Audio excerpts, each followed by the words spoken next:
देवेंद्र सरिता गंगाधरराव फडणवीस ईश्वर साक्ष शपथ घेतो की कायद्याद्वारे स्थापित झाले आहे अशा भारताच्या संविधानाबद्दल मी खरी श्रद्धा व निष्ठा बाळगेन।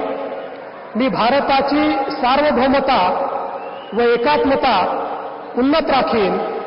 मी महाराष्ट्र राज्याचा मुख्यमंत्री म्हणून माझी कामे निष्ठापूर्वक व सत्सद विवेक बुद्धीने पार पाडेन आणि संविधान व कायदा यानुसार सर्व तऱ्हेच्या लोकांना मी निर्भयपणे व निपक्षपातीपणे तसेच कोणाच्याही विषयी ममत्व भाव किंवा आकस न बाळगता न्याय वागणूक देईन।